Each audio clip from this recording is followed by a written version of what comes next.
Hi everyone and welcome to this video. I am doing a small update about my channel because there will be a new row of videos coming, and this will be more focused on sousaphone playing, bass playing and bassline writing. But before I start, I want to mention why I didn't publish anything. I was quite busy releasing an album, and this album is named Kennst du das Land? And this is a duo, euphonium and piano. On piano was Anastasia Timofeva, and I played euphonium. And these are transcription of classical works from Robert Schumann.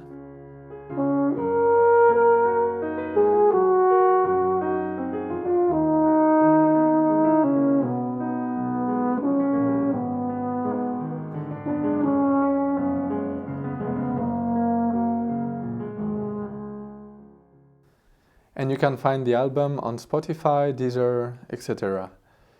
So, as I said, there will be more content about sousaphone and bass playing in the next videos. And I will be focusing on an album that I recorded in 2014. And this used to be a reggae band, but as a power trio, a bit like Police, kind of, but with sousaphone.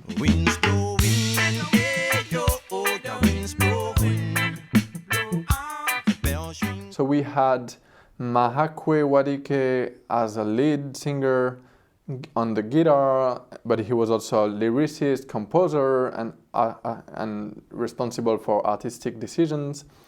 And we had Hafid Wawi on drum and vocals. And I was playing sousaphone and writing my bass lines.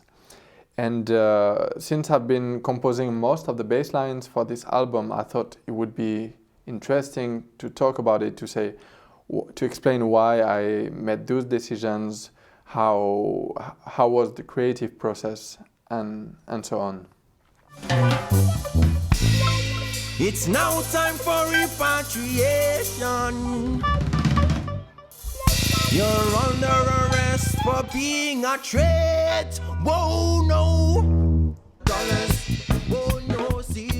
I like this album because it's dealing with a lot of issues that are kind of actual, like war, violence, dictatorship, and post-colonization.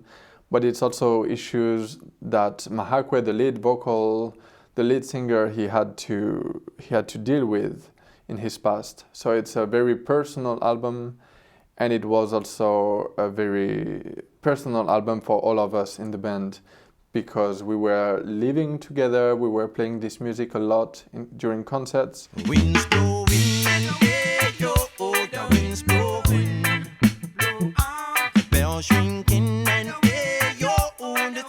So the production of this album is kind of low budget production.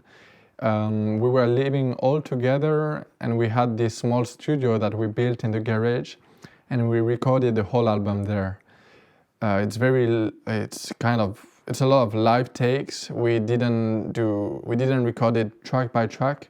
We had sousaphone and drum together in the same room, live recorded, and then we recorded the guitar on top of that, and then lead vocal and backing vocals together, also live, with no edit. So it's very live, it's very raw, and you can feel instantly the vibe that was there. Fire in the house, them burn. Mountain of fire, mountain of fire.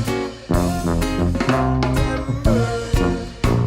And everywhere you go, them burn. I say, a mountain of fire. The album is of course available on SoundCloud and YouTube.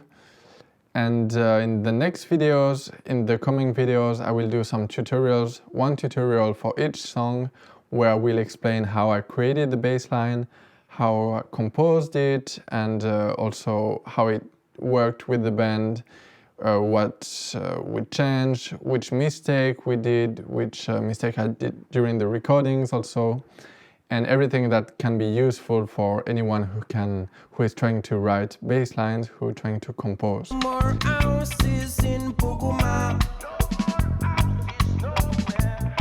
No more killings in Dawaki. So I will analyze some drum beat, analyze the lead vocal, the harmony, and talk also about the vibe, the emotion that was in the music.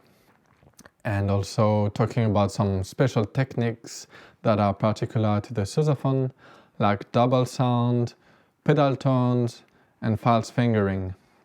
So if you are trying to write a bass line for your song, if you are a bass player, a composer, a sousaphone player, it can be useful to you. So thanks for watching this video. It was a small update, but I will be publishing the next video in 1 week, so I'll see you there. Thanks for watching, bye!